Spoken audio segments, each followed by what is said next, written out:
ಎಲ್ಲರಿಗೂ ನಮಸ್ಕಾರ. 79ನೇ ಲೀಲಾಜಾಲಸಕ್ಕೆ ಎಲ್ಲರೂ ಆತ್ಮೀಯವಾಗಿ ಸ್ವಾಗತಿಸ್ತಾ ಇದ್ದೇನೆ. ಸಮರದ ಮೊದಲನೇ ಭಾಗದಲ್ಲಿ ಸರ್ ಅವರು ಹೇಗೆ ಕ್ರೌರ್ಯ ಅನ್ನೋದು ಸರ್ವವ್ಯಾಪಿ ಹಾಗೂ ಸಹಜವಾದದ್ದು ಅನ್ನೋದನ್ನು ನಿರೂಪಿಸಿದರು. ಸಮರ ಹೇಗೆ ಸಮರದ ಉಗಮ ಮತ್ತು ವಿಕಾಸದ ಕುರಿತು ಚರ್ಚೆ ಆಗಿತ್ತು. ಆದಿಮಾನವ ಭಾಷೆಯನ್ನು ಕಲಿತು ಒಂದೆಡೆ ನೆಲೆ ನಿಂತ ಮೇಲೆ ಈ ಒಂದು ಸ್ಪರ್ಧೆ ಸಂಘರ್ಷಗಳು ಬೆಳೆದು ಅದು ಹೇಗೆ ಸಮರಕ್ಕೆ ಎಡೆ ಮಾಡಿಕೊಡ್ತು ಅನ್ನೋದನ್ನ ತಿಳಿಸಿದರು. Every one boils at a different points ಅನ್ನೋವಂಥ ಸಂಗತಿ ಹೇಳಿದರು. ಅಂದರೆ ಸಮರದ ಸ್ಪರ್ಧೆಯಿಂದ ಸಮರದವರೆಗೆ ಹೇಗೆ ಅದು ವಿಕಾಸ ಆಗತ್ತೆ ಅನ್ನೋ ವಿಚಾರನ ತಿಳಿಸಿದರು.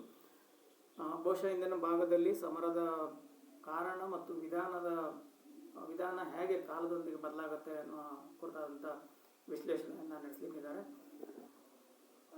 ಈ ಒಂದು ಸಮರದ ಕುರಿತಾದಂಥ ಉಪನ್ಯಾಸ ಮುಗಿದ ನಂತರ, ಈ ಸರಣಿ ಮುಗಿದ ನಂತರ ಮುಂದಿನ ಉಪನ್ಯಾಸ ಮಾಲಿಕೆಗಾಗಿ ಈಗಾಗಲೇ 5 ವಿಷಯಗಳನ್ನು ಆಗಿದೆ. ಅಲ್ಲಿ ಕಾರ್ಯಪ್ರೀತಿ, ಕಾರ್ಯದ್ವೇಷ, ರಭಸ ಜೀವನ, ಭಯಭೀತಿ ಹಾಗೂ ದ್ವಂದ್ವ ಈ ವಿಷಯಗಳ ಕೊಟ್ಟಾಗಿದೆ. ಆದಷ್ಟು ಹೆಚ್ಚಿನ ತಾವು ಈ ಒಂದು ಆಯ್ಕೆ ಪ್ರಕ್ರಿಯೆಯಲ್ಲಿ ಭಾಗವಹಿಸ್ರಿ ಅಂತ ಹೇಳ್ತಾ, ಅದರ ಯಾವ ವಿಷಯಕ್ಕೆ ಹೆಚ್ಚಿನ ಆದ್ಯತೆ ಬಂದಿರುತ್ತೆ ಆ ಒಂದು ಇಳಿಕೆಯ ಕ್ರಮದಲ್ಲಿ ಅದನ್ನು ಮುಂದಿನ ವಿಷಯನ ಉಪನ್ಯಾಸಕ್ಕೆ ತೆಗೆದುಕೊಳ್ತೇವೆ ಅಂತ ಹೇಳ್ತಾ ಮತ್ತೊಮ್ಮೆ ಎಲ್ಲರನ್ನು ಆತ್ಮೀಯವಾಗಿ ಸ್ವಾಗತಿಸ್ತಾ ಸರ್ ಅವರು ಉಪನ್ಯಾಸ ಪ್ರಾರಂಭಿಸಬೇಕಾಗಿ ವಿನಿಸ್ತಾ ಇದ್ದೇನೆ.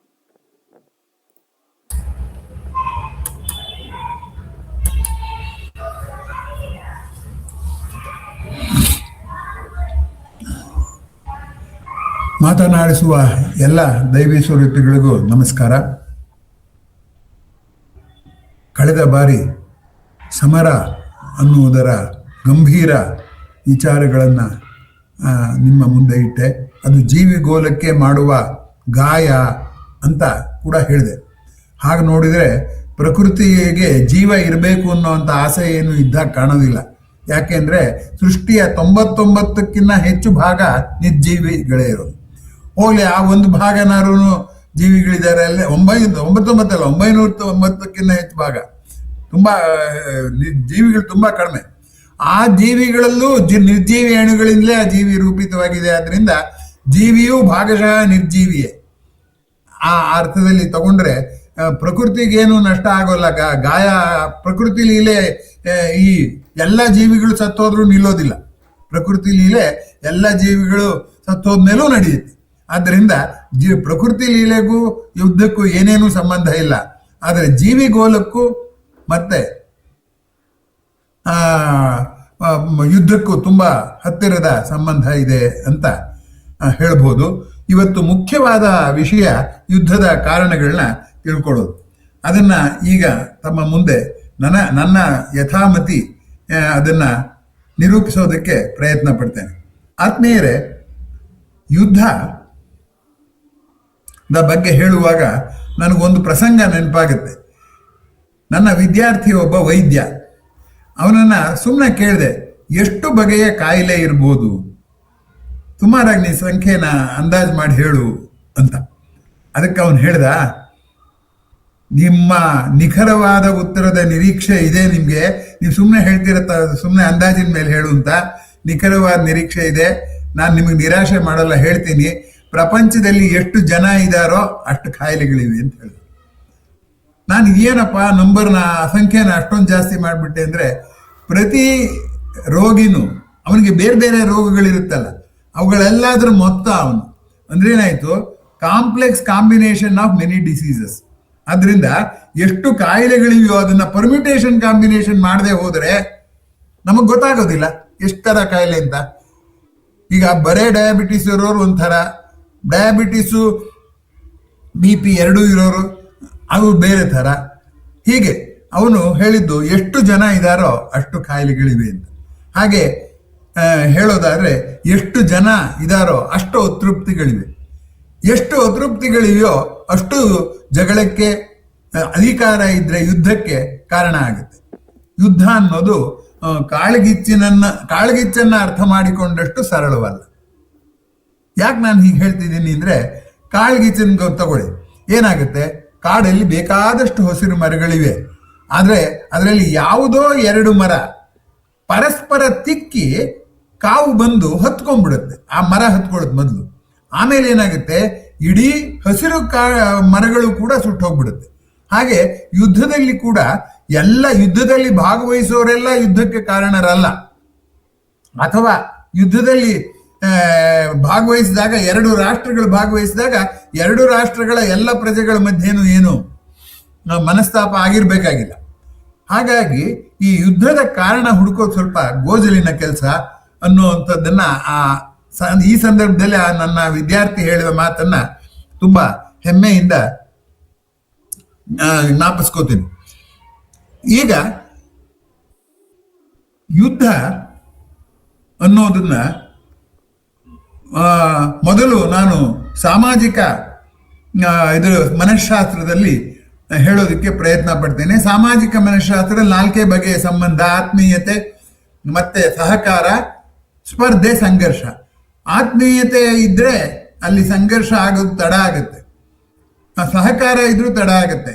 ಸಹಕಾರ ಸ್ಪರ್ಧೆ ಆದಕ್ಕೆ ಶುರುವಾದಾಗ ಅದಕ್ಕೆ ಮೊಳಕೆ ಆಗುತ್ತೆ.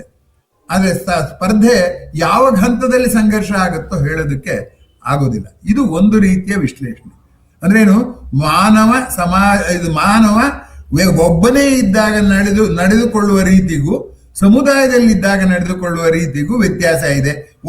ನಾನೊಬ್ಬನೇ ಇದ್ದೀನಿ ನಮ್ಮ ಮನೆಯಲ್ಲಿ, ನನಗೆ ಸಂಘರ್ಷ ಇರಕ್ಕೆ ಸಾಧ್ಯವೇ ಇಲ್ಲ, ಯುದ್ಧನೂ ಇರಕ್ಕೆ ಸಾಧ್ಯ ಇಲ್ಲ.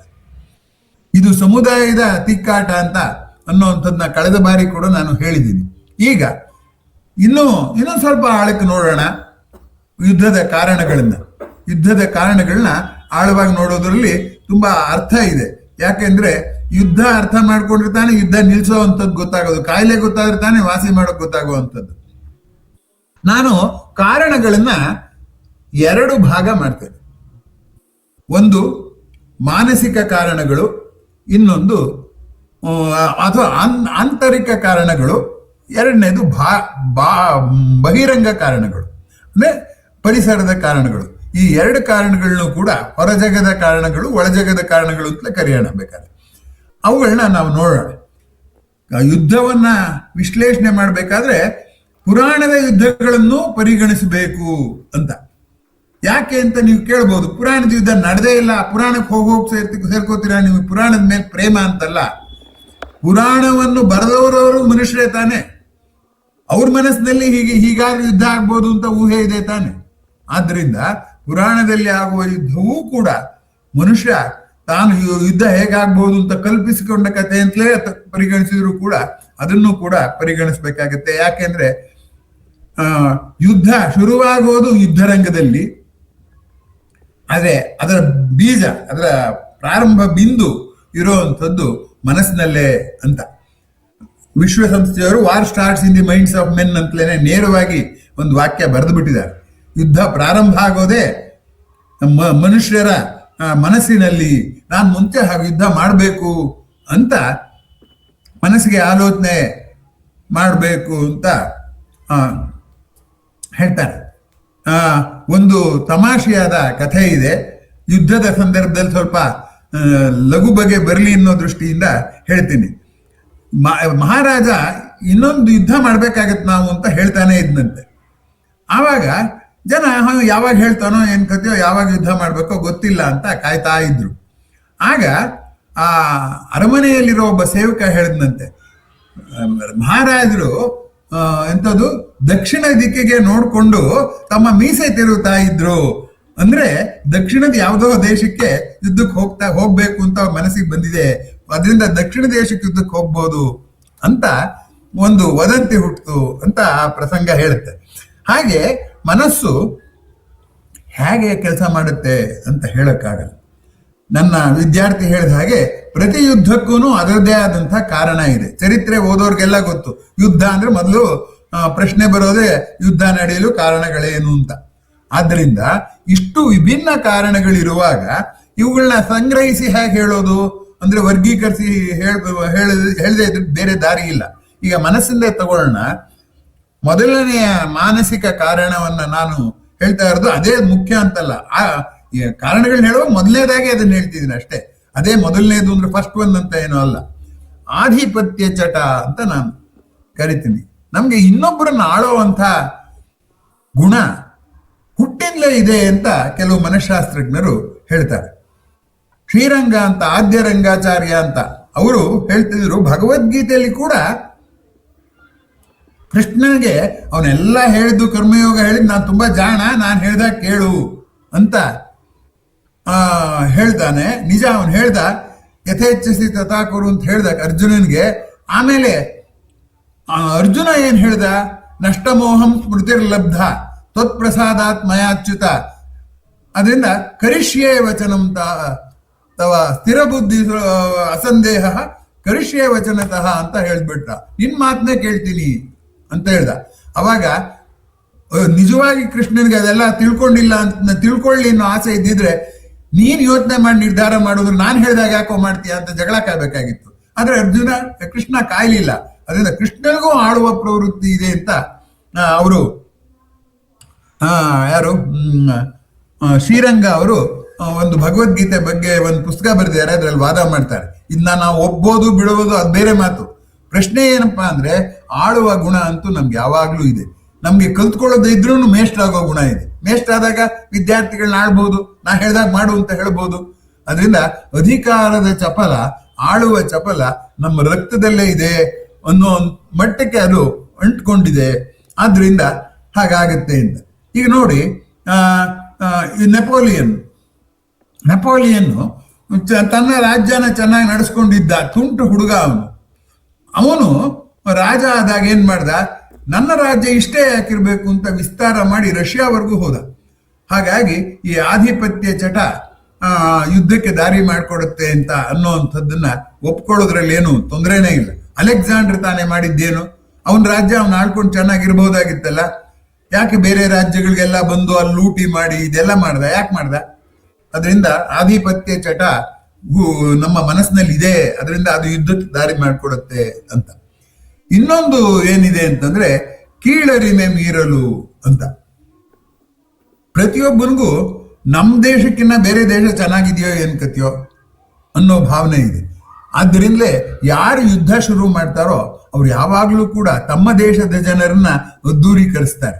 ಅದಕ್ಕೆ ಬರ್ಟ್ರಾಂಡ್ ರಸೆಲ್ ಹೇಳ್ತಾನೆ, ಒಬ್ಬ ಮನುಷ್ಯ ನಿಂತ್ಕೊಂಡ್ಬಿಟ್ಟು ನಾನೇ ಈ ಪ್ರಪಂಚದಲ್ಲಿ ಜಾಣ ಅಂದ್ರೆ ಅವನನ್ನು ಹುಚ್ಚ ಅಂತಾರೆ.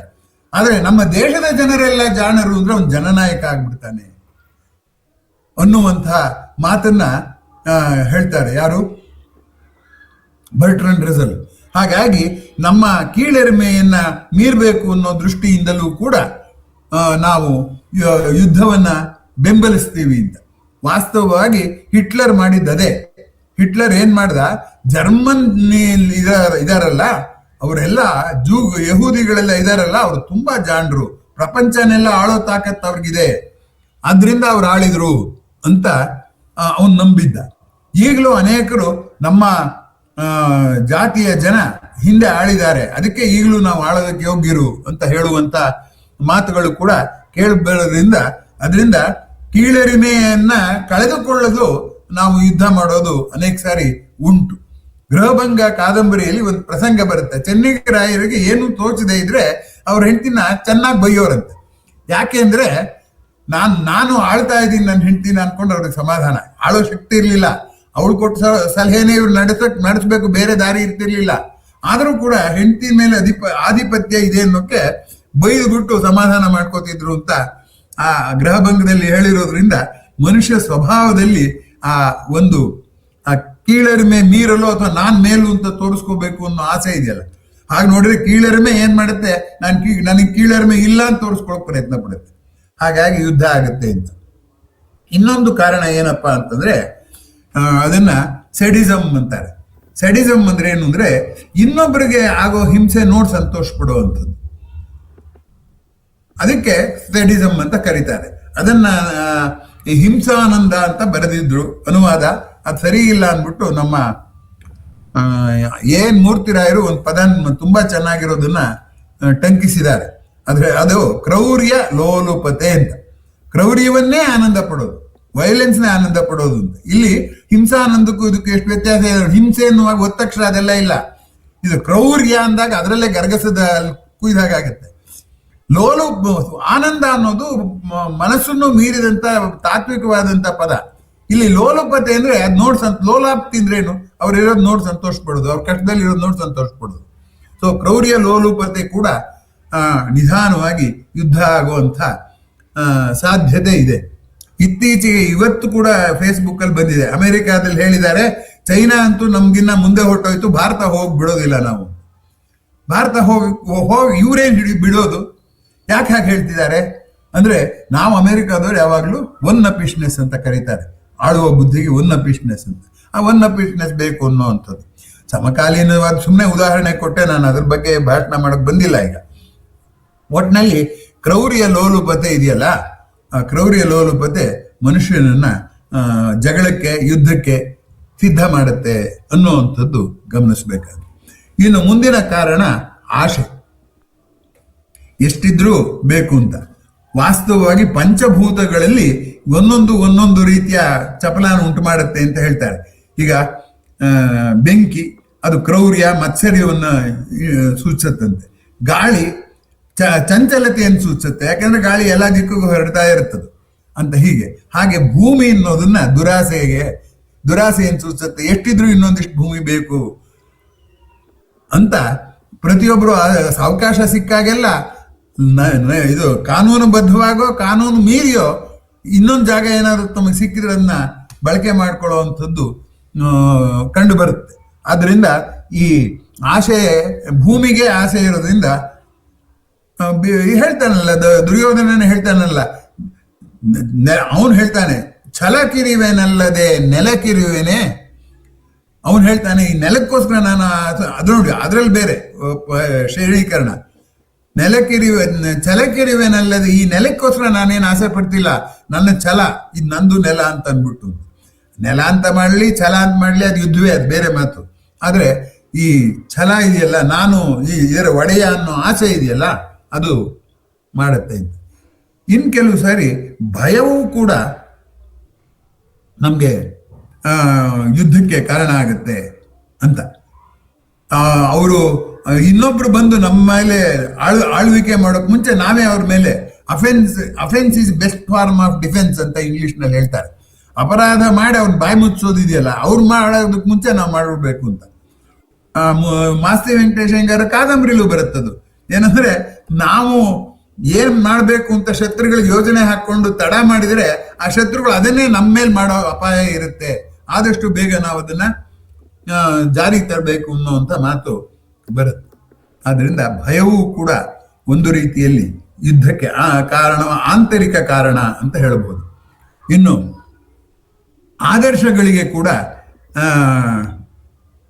ಆದರ್ಶವೂ ಕೂಡ ಸಮರಕ್ಕೆ ಕಾರಣ ಆಗುವಂಥದ್ದು ಗಮನಿಸಬೇಕಾದ್ದು.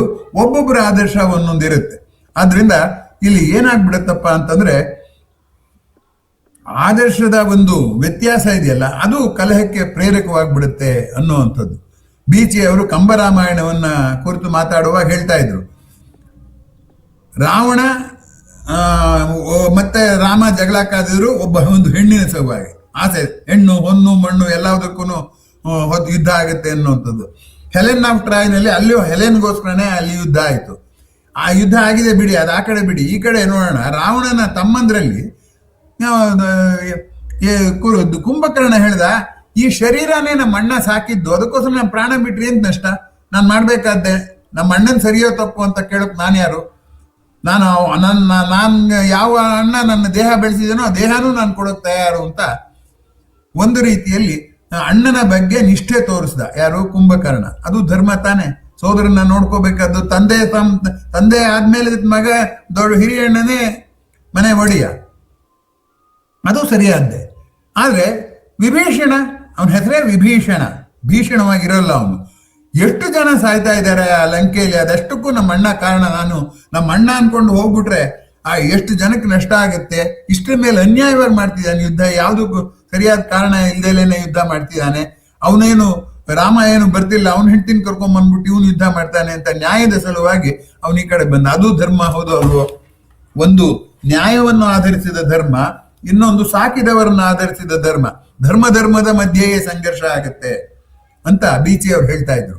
ಹಾಗಾಗಿ ನೀವು ರಾಮಾಯಣವನ್ನೇ ತಗೊಂಡ್ರೆ ಈಗ ನಾವು ಅದಕ್ಕೆ ಯುದ್ಧಕ್ಕೆ ಏನ್ ಕಾರಣ, ಇವರಿಬ್ರು ಯುದ್ಧದಲ್ಲಿ ಭಾಗವಹಿಸಕ್ಕೆ ಏನ್ ಕಾರಣ ಅಂದ್ರೆ ಮತ್ತೆ ಸಂಘರ್ಷಕ್ಕೆ ಈ ಆದರ್ಶಗಳು, ಎರಡೂ ಆದರ್ಶಗಳೇ.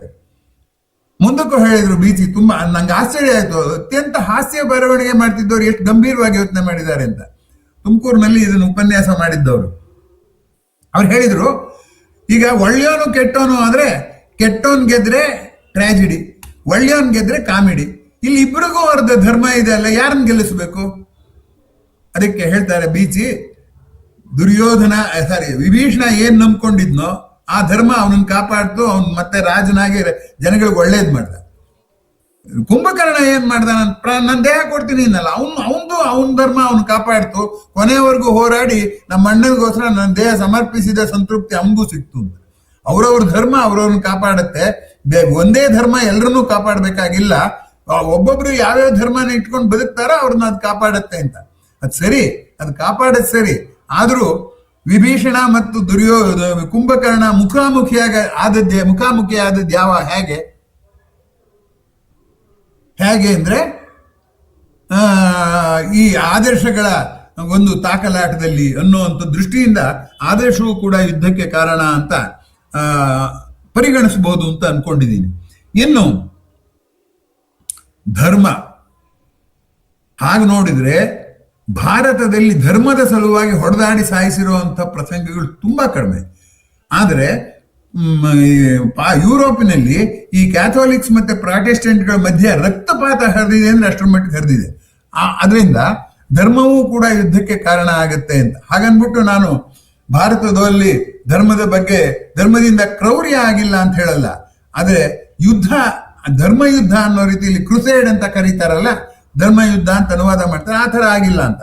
ಆದರೂ ಕೂಡ ನಮ್ಮ ಅಂತರಂಗದಲ್ಲೂ ಈ ಯುದ್ಧದ ಗುಣ ಇದ್ದೇ ಇದೆ. ಯಾಕಂದ್ರೆ ನಮ್ಮ ಎಲ್ಲಾ ಪುರಾಣಗಳಲ್ಲೂ ಯುದ್ಧ ಇದೆ. ಒಂದು ಅಷ್ಟೇ ಅಲ್ಲ, ಯಾವುದೇ ದೇವರನ್ನು ನೋಡಿ, ಯಾವುದೇ ದೇವರು ಅವನಿಗೊಂದು ವಾಹನ ಇರುತ್ತೆ, ಯಾವುದೋ ಒಂದು ಪ್ರಾಣಿದ ವಾಹನ ಇರುತ್ತೆ. ಯಾಕಂದ್ರೆ ಅವಾಗ ವೆಹಿಕಲ್ ಇರ್ಲಿಲ್ವಲ್ಲ. ಹಾಗೆ ಇನ್ನೊಂದೇನಿರುತ್ತೆ ಹೇಳಿ, ಆಯುಧ ಇರುತ್ತೆ. ಅದರಲ್ಲೂ ಕೆಲವು ದೇವರುಗಳಿಗೆ ಅನೇಕ ಆಯುಧ. ಈಗ ವಿಷ್ಣುಗೆ ತಗೊಳ್ಳಿ, ಶಂಖ ಚಕ್ರ ಗದಾ ಪದ್ಮ ಅನ್ನೋದ್ರಲ್ಲಿ ಶಂಖ ಪದ್ಮ ಬಿಟ್ಬಿಡಿ, ಗದೆ ಒಂದು ಆಯುಧ, ಚಕ್ರ ಒಂದು ಆಯುಧ.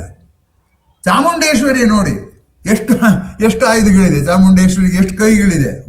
ಅಂದ್ರೆ ಈ ಭಯವನ್ನು ಹುಟ್ಟಿಸಿಯೇ ನಿಯಂತ್ರಣ ಮಾಡಬೇಕಾಗತ್ತೆ ಅಂತ. ಅಂದ್ರೆ ಏನು, desperate problems demand desperate solution ಅಂತ ಇಂಗ್ಲಿಷ್ ನಲ್ಲಿ ಒಂದು ಮಾತಿದೆ. ಹತಾಶೆಯಾದಂತಹ ಸಮಸ್ಯೆಗಳಿಗೆ ಪರಿಹಾರವು ಹತಾಶೆಯುತವಾಗೇ ಇರುತ್ತೆ ಅನ್ನುವಂಥ ಸಂಗತಿ ಅದು. ಆದ್ರಿಂದ ನಮ್ಮಲ್ಲಿ ನಾವು ಎಷ್ಟೇ ನ್ಯಾಯವಂತರು ಅಂತೆಲ್ಲ ಹೇಳ್ಕೊಂಡ್ರು ಕೂಡ ಒಂದು ಹತಾಶ ಸ್ಥಿತಿಗೆ ಬಂದೇ ಬರ್ತೀವಿ. ಆ ಹತಾಶ ಸ್ಥಿತಿ ಬಂದಾಗ ಕಲಹ ಆಗುವಂಥದ್ದು ಸಹಜ. ಹಾಗೆ ಯುದ್ಧವೂ ಅಷ್ಟೇ, ಹತಾಶ ಸ್ಥಿತಿಗೆ ಎರಡು ಸಮುದಾಯಗಳು ಬಂದಾಗ ಅವಾಗ ಯುದ್ಧ ಆಗತ್ತೆ ಅಂತ. ಈಗ ನೋಡಿ, ಭಾರತದ ಸ್ವಾತಂತ್ರ್ಯ ಸಂಗ್ರಾಮವನ್ನೇ ತಗೊಳ್ಳೋಣ. ಯುದ್ಧದಲ್ಲಿ ಎರಡು ಬಗೆ, ಎರಡು ದೇಶಗಳು ಯುದ್ಧ ಮಾಡೋದು, ಒಂದೇ ದೇಶದಲ್ಲಿ ಆಳುವವರ ವಿರುದ್ಧ ಯುದ್ಧ ಮಾಡೋದು, ಎರಡು ತರ ಅದು ಯುದ್ಧವೇ, ಆಳುವವರ ವಿರುದ್ಧ ಮಾಡುವಂಥದ್ದು. ಈಗ ನೋಡಿ, ಭಾರತದ ಸ್ವಾತಂತ್ರ್ಯ ಸಂಗ್ರಾಮ ಅಂತ ಕರೆದೇ ಇದೀವಲ್ಲ ನಾವು. ಯಾಕೆ ಬಂತು ಸ್ವಾತಂತ್ರ್ಯ ಸಂಗ್ರಾಮ? ಎಷ್ಟು ಬಗೆಯ ಅತೃಪ್ತಿಯಿಂದ ಬಂತು. ಮುಸಲ್ಮಾನರಿಗೆ ಹಂದಿ ಕೊಬ್ಬು ಹಾಕಿದ್ದಾರೆ, ಅದನ್ನ ನೀವು ಬಾಯಲ್ಲಿ ತೆಗಿಬೇಕು ಅಂತ ಅನ್ನೋ ದೃಷ್ಟಿಯಿಂದ ಅವ್ರಿಗೆ ಬಂತು. ಇನ್ಯಾರೋ ದತ್ತಕವನ್ನ ಒಪ್ಲಿಲ್ಲ ಅಂತ ಇನ್ನೊಬ್ರಿಗೆ ಬಂತು. ಇನ್ನೊಬ್ಬರಿಗೆ ಇವ್ರದ್ದು ಯಾವುದೋ ಕ್ರೌರ್ಯ ನೋಡಿ ಬೇಸರ ಬಂತು. ಇನ್ನೊಬ್ಬರಿಗೆ ತೆರಿಗೆ ಹಾಕಿದ್ರಿಂದ ಬೇಸರ ಬಂತು. ಹಾಗಾಗಿ ಈ ಬೇಸರಗಳು, ಅತೃಪ್ತಿಗಳಿದೆಯಲ್ಲ, ಅವು ತಾಂಡವಾಡ್ತಾ ಇರುತ್ತೆ. ಆದ್ರೆ ಅದು ಯಾವಾಗ ಒಗ್ಗೂಡುತ್ತೋ ಅವಾಗ ಯುದ್ಧ. ಅದು ತುಂಬಾ ಗಮನಿಸಬೇಕಾದಂಥ ಸಂಗತಿ. ಆತ್ಮೀಯರೇ, ಒಂದು ಕಥೆ ಇದೆ, ಚಾಣಕ್ಯನನ್ನು ಕುರಿತಂತ ಕಥೆ.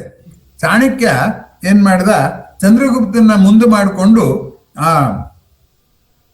ನಂದರ ಆಳ್ವಿಕೆಯನ್ನ ವಿರೋಧಿಸಕ್ಕೆ ಪ್ರಯತ್ನ ಪಟ್ಟ. ಅವನು ರಾಜಧಾನಿಯಲ್ಲೇ ಪ್ರಯತ್ನ ಪಟ್ಟ. ಆಗ ಅವನನ್ನ ಬಗ್ಗು ಬಿಡಿದ್ರು. ಆಮೇಲೆ ತಲೆಮರೆಸ್ಕೊಂಡ. ಚಾಣಕ್ಯ ತಲೆ ಮರೆಸ್ಕೊಂಡು ಎಲ್ಲೋ ಯಾವುದೋ ಒಂದು ಮುದುಕಿ ಮನೆಗೆ ಹೋಗಿ ಊಟ ಮಾಡಕ್ ಹೋದ್ನಂತೆ. ಹೊಟ್ಟೆ ಹರಿತಾ ಇದೆ, ಊಟ ಹಾಕು ಅಂತ. ಅವಳು ಮುದುಕಿ ಊಟ ಹಾಕಿದ್ಲಂತೆ. ಗಂಜಿ ಮಾಡ್ಕೊಟ್ಲು. ಅವಳು ಬಡವಳು, ಅವಳ ಮನೇಲಿದ್ದದ್ದು ಗಂಜಿ ಮಾಡ್ಕೊಟ್ಲು. ಇವನು ಹೊಟ್ಟೆ ಹಸಿದು ಹೋಗಿತ್ತಲ್ಲ, ಸೀದಾ ಗಂಜಿಯ ಮಧ್ಯಕ್ಕೆ ಕೈ ಹಾಕಿದ್ನಂತೆ.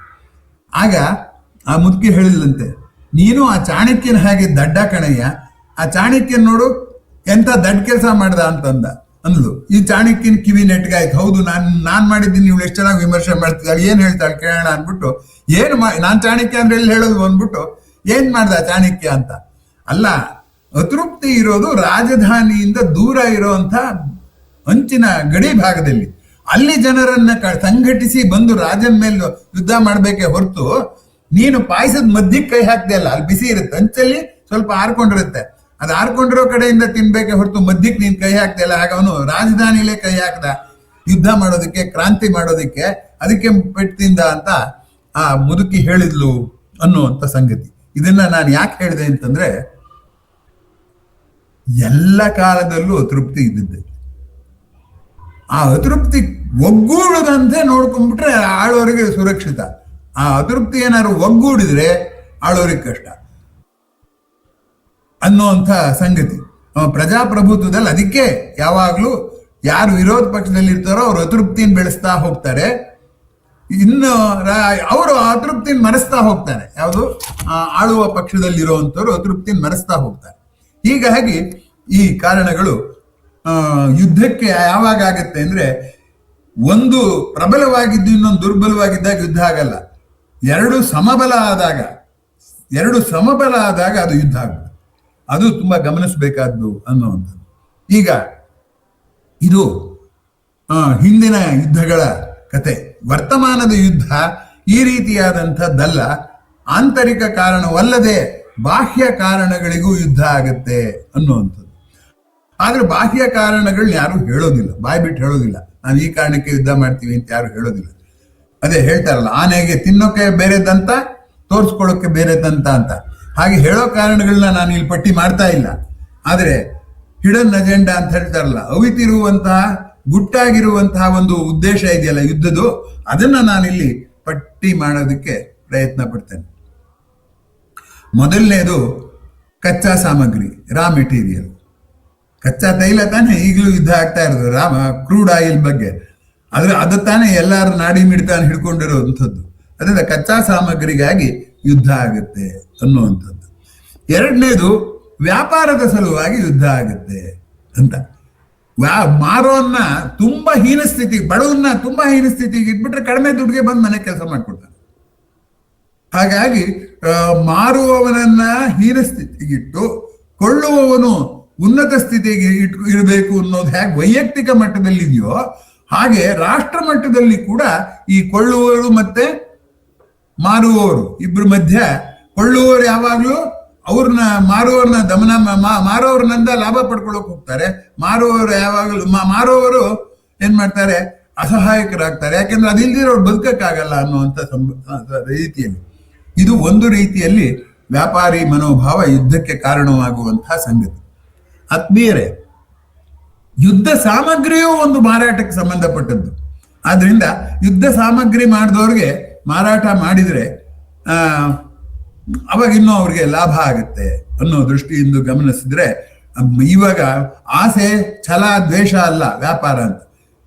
ನಿನ್ನೆ ಹಾಕಿದ್ದಾರೆ ರಷ್ಯಾ ಅಧ್ಯಕ್ಷ, ಈ ಯುದ್ಧದಲ್ಲಿ ಅನೇಕ ರಾಷ್ಟ್ರಗಳು ನಷ್ಟ ಮಾಡ್ಕೊಂಡ್ರು, ಅನೇಕ ಜನ ಸತ್ರು ನಿಜ, ಲಾಭ ಮಾಡ್ಕೊಂಡಿದ್ದು ರಷ್ಯಾದ ಪುಟಿನ್ ಅಂತ. ತುಂಬಾ ವ್ಯಾಪಾರಸ್ಥ ಅಂತ ಹೇಳುವಂಥದ್ದು ಬರೆದಿದೆ. ಅದರಿಂದ ಯುದ್ಧವನ್ನ ವ್ಯಾಪಾರದ ದೃಷ್ಟಿಯಿಂದಲೂ ನೋಡ್ಲೇಬೇಕಾಗತ್ತೆ, ವ್ಯಾಪಾರದ ದೃಷ್ಟಿಯಿಂದಲೂ ಯುದ್ಧ ಆಗತ್ತೆ ಅನ್ನುವಂಥದ್ದನ್ನ ಯಾರು ತೆಗೆದುಹಾಕಕ್ಕೆ ಬರೋದಿಲ್ಲ. ಇನ್ನೊಂದೇನು, ಮಾರುಕಟ್ಟೆ. ನಾವು ಏನಾಗಿದ್ದೀವಿ ಅಂದ್ರೆ, ನಿರಂತರವಾಗಿ ನಮ್ಮ ಎಲ್ಲ ಅಗತ್ಯಗಳಿಗೂ ಮಾರುಕಟ್ಟೆಯನ್ನು ಅವಲಂಬಿಸಿದ್ದೀವಿ. ಯಾವಾಗ ನಮ್ಮ ಅವಲಂಬನೆ ಮಾರುಕಟ್ಟೆಯ ಮೇಲೆ ಆ ಮಟ್ಟಕ್ಕೆ ಆಗುತ್ತೋ ಅವಾಗ ಏನಾಗುತ್ತೆ ಹೇಳಿ, ಆ ಮಾರುಕಟ್ಟೆ ಸ್ವಲ್ಪ ಅಲುಗಾಡಿಸಿದ್ರೆ ಇಡೀ ಪ್ರಪಂಚ ಹೆದರ್ಕೊಳ್ಳುತ್ತೆ. ಈಗ ಹರ್ಮುಜ್ ಸಂಧಿಗೆ ಯಾಕೆ ಎಲ್ಲಾರು ಅಮೆರಿಕಾದವರು, ಇರಾನ್ನವ್ರು ನಾವು ಮಾಡ್ತೀವಿ, ನಾವು ಹೋಗಿ ಬಿಡಲ್ಲ ಅಂತ ಯಾಕೆ ಹೇಳ್ತಾ ಇರೋದು ಅಂದ್ರೆ, ಪ್ರಪಂಚದ ಜನರನ್ನೆಲ್ಲ ಕೆಣಕಿ ಯುದ್ಧಕ್ಕೆ ಭಾಗವಹಿಸೋ ಹಾಗೆ ಮಾಡ್ಬೇಕಾದರೆ, ಅದೇ ಯಾವ್ದಂದ್ರೆ ಮಕ್ಕಳಿಗೆ ಮಾತ್ರೆ ನುಂಗಕ್ ಬಾಯಿ ಬಿಡಲ್ಲ ಅಂದ್ರೆ ಮೂಗ್ ಹಿಡ್ಕೊಂಡ್ಬಿಟ್ರೆ ಬಾಯಿ ಬಿಡ್ತಾರೆ ಅಂತ. ಮೂಗ್ ಭದ್ರವಾಗಿ ಹಿಡ್ಕೊಂಡ್ಬಿಟ್ರೆ ಉದುರಾಡಕ್ ಆಗಲ್ವಲ್ಲ, ಬಾಯಲ್ಲಿ ಉದುರಾಡಕ್ ಹೋಗ್ತಾರೆ, ಅವಾಗ ಬಾಯಿ ಬಿಡ್ತಾರೆ ಅನ್ನುವಂಥದ್ದು ಗಮನಿಸಬೇಕಾದಂತ ಸಂಗತಿ. ಆತ್ಮೀಯರೇ, ಆದ್ದರಿಂದ ಮಾರುಕಟ್ಟೆ ನಿರ್ವಹಣೆಯ ಸಲುವಾಗಿ ಯುದ್ಧ ಮಾಡದೇ ಇರೋರ್ನು ಯುದ್ಧ ಮಾಡೋದಕ್ಕೆ ಪ್ರಚೋದನೆ ಇದು ಕೂಡ ಆಗತ್ತೆ ಅನ್ನುವಂಥದ್ದು ಗಮನಿಸಬೇಕಾದದ್ದು. ಇದಲ್ದಲೇನೆ ಗುಂಪುಗಾರಿಕೆ ಅನ್ನುವಂಥದ್ದು ಒಂದು ರೀತಿಯಲ್ಲಿ ಯುದ್ಧ ಆಗುತ್ತೆ. ಯಾಕೆಂದ್ರೆ ಜನ ಈಗ ಮದುವೆ ಮನೆಗೆ ಹೋಗ್ತೇವೆ ಅಂತ ಇಟ್ಕೊಳ್ಳ, ಎಲ್ಲ ಒಂದ್ ಕಡೆ ಸೇರಿ ಎಲ್ಲ ಜನನು ಬಂದಿರ್ತಾರೆ.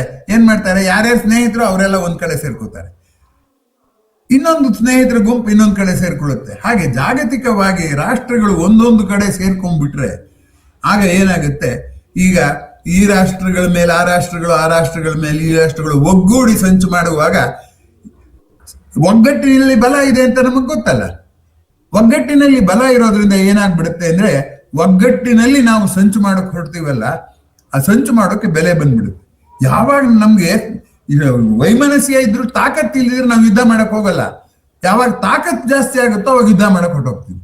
ಹಾಗಾಗಿ ಈ ತಾಕತ್ತು ಹೆಚ್ಚಿಸ್ಕೊಳ್ಳೋದಕ್ಕೆ ಒಂದು ಗುಂಪುಗಾರಿಕೆಯನ್ನು ಸಹಾಯ ಮಾಡೋದ್ರಿಂದ ನಿಸ್ಸಂಕೋಚವಾಗಿ ಹೇಳ್ಬೋದು, ಗುಂಪುಗಾರಿಕೆಯಿಂದಲೂ ಯುದ್ಧ ಉಂಟಾಗುವ ಅಪಾಯ ಇದ್ದೇ ಇದೆ ಅಂತ. ಇನ್ನು ಆಂತರಿಕ ಕಲಹ, ಈಗ ಏನಾಗುತ್ತೆ, ಅಂತಃ ಕಲಹ ಇರುತ್ತೆ ಆ ದೇಶದಲ್ಲಿ. ಯಾರು ವೋಟ್ ಮಾಡ್ಬೇಕು ಅಂತ ಎರಡು ಪಕ್ಷಗಳ ಮಧ್ಯೆ ನಡೀತಿರುತ್ತೆ. ಯಾವಾಗ ಬಾಹ್ಯ ಬೆದರಿಕೆಯನ್ನು ಹಾಕ್ಬಿಡ್ತೀವೋ, ಲಕ್ಷ್ಯ ಎಲ್ಲ ಆ ಕಡೆ ಹೋಗೋದ್ರಿಂದ ಈ ಅಂತಃ ಕಲಹಗಳನ್ನ ಹತ್ತಿಕ್ಕೋದಕ್ಕೆ ಯುದ್ಧ ಮಾಡುವ ಸಾಧ್ಯತೆ ಇದೆ. ಹಾಗಾಗಿವೆ ಯುದ್ಧಗಳು ಅನ್ನುವಂಥದ್ದನ್ನ ನಾನು ನಿಮ್ಗೆ ಹೇಳ್ಬೇಕಾಗುತ್ತೆ. ಇನ್ನು ಯಾರದ್ದೋ ಮೇಲಿನ ದ್ವೇಷಕ್ಕೆ ನಾವೇನ್ ಮಾಡ್ತೀವಿ, ಎಲ್ಲ ಅನಾಹುತಕ್ಕೂ ಆ ವ್ಯಕ್ತಿ ಕಾರಣ, ಅವನೊಬ್ಬ ಹೋಗ್ಬಿಟ್ರೆ ಎಲ್ಲ ಸರಿ ಹೋಗುತ್ತೆ ಅನ್ನುವ ರೀತಿಯಲ್ಲಿ ನಾವು ನಡ್ಕೊಳ್ಳುವಂಥದ್ದಿರುತ್ತಲ್ಲ. ಹಾಗಾಗಿ ಎಲ್ಲ ಆಗುತ್ತಿರುವ ಎಲ್ಲ ಅನಾಹುತಕ್ಕೂ ಒಬ್ಬನು ಗುರಿ ಮಾಡಿ ಅವನನ್ನು ಸಾಯಿಸೋದು. ಇಂಗ್ಲಿಷ್ ನಲ್ಲಿ ಹೇಳ್ತಾರಲ್ಲ, to call the dog mad and kill it ಅಂತ. ಆ ರೀತಿಯಾಗಿ ನಾವು ಯುದ್ಧಕ್ಕೆ ಸಿದ್ಧತೆ ಮಾಡ್ಕೋಬೇಕಾದ್ರೆ ಏನ್ ಮಾಡ್ತೀವಪ್ಪ ಅಂದ್ರೆ, ಯಾರನ್ನಾರು ಒಬ್ರನ್ನ ಗುರಿ ಮಾಡಕ್ಕೆ ಆ ಬೇರೆ ಎಲ್ಲವನ್ನು ವ್ಯವಸ್ಥೆ ಮಾಡ್ಕೊಂಡು ಅವರೊಬ್ಬರನ್ನ ಗುರಿ ಮಾಡಿ ಅವ್ರ ಮೇಲೆ ಯುದ್ಧ ಮಾಡಕ್ ಹೋಗ್ತೀವಿ. ಇದು ಕೂಡ ಯುದ್ಧದ ಮತ್ತೊಂದು ಕಾರಣ ಅನ್ನುವಂಥದ್ದು. ಅಸ್ಥಿರತೆ ಉಂಟು ಮಾಡುವುದು, ಇನ್ನೇನಿಲ್ಲ, ಒಂದು ಭಯ ಹುಟ್ಟಿಸ್ಬಿಡೋದು. ಈಗ ಮುಂಬೈಯ ಮೇಲೆ ಪಾಕಿಸ್ತಾನದವರು ಬಂದು ದಾಳಿ ಮಾಡಿದ್ರಲ್ಲ ಹೋಟ್ಲ್ ಮೇಲೆ. ಹೋಟ್ಲ್ ಅವ್ರು ಏನ್ ಮಾಡಿದ್ರು, ತಾಜ್ ಹೋಟ್ಲ್ ಮೇಲೆ ಯಾಕೆ ದಾಳಿ ಮಾಡಿದ್ರು? ಅದರಿಂದ ಏನಾಗುತ್ತೆ ಅಂದ್ರೆ ಇಡೀ ದೇಶ ಹೀಗೆ ಆಗ್ಬಿಡುತ್ತೆ ಅಂತ ನಡುಕ ಹುಟ್ಟುತ್ತೆ. ಆದ್ದರಿಂದ ಇನ್ಸ್ಟೆಬಿಲಿಟಿ ಕ್ರಿಯೇಟ್ ಮಾಡುವ ಸಲುವಾಗಿ ಕೂಡ ಯುದ್ಧ, ಇನ್ಸ್ಟೆಬಿಲಿಟಿ ಕ್ರಿಯೇಟ್ ಮಾಡಿದ್ದನ್ನ ತಪ್ಪಿಸ್ಕೊಳ್ಳೋ ಸಲುವಾಗಿಯೂ ಯುದ್ಧ. ಈಗ ನಾವು ಕೂಡ ಅದೇ ಹೇಳ್ತಾ ಇರೋದು, ಟೆರರಿಸಂ ಆಗದಾಗ ತಡೀತೀನಿ, ನಾನು ಅದಕ್ಕೋಸ್ಕರ ಯುದ್ಧ ಮಾಡ್ತೀನಿ ಅಂತ. ಸೊ ಅಸ್ಥಿರತೆ ಕೂಡ ಯುದ್ಧದ ಬೇರು ಆಗಬಲ್ಲದು ಅನ್ನುವಂಥದ್ದು. ಇದೆಲ್ಲ ಮನಃಶಾಸ್ತ್ರಕ್ಕೆ ಸಂಬಂಧಪಟ್ಟಿದ್ದಲ್ಲ, ವ್ಯಾವಹಾರಿಕ ಜಗತ್ತಿಗೆ ಸಂಬಂಧಪಟ್ಟದ್ದು ಅನ್ನುವಂಥದ್ದು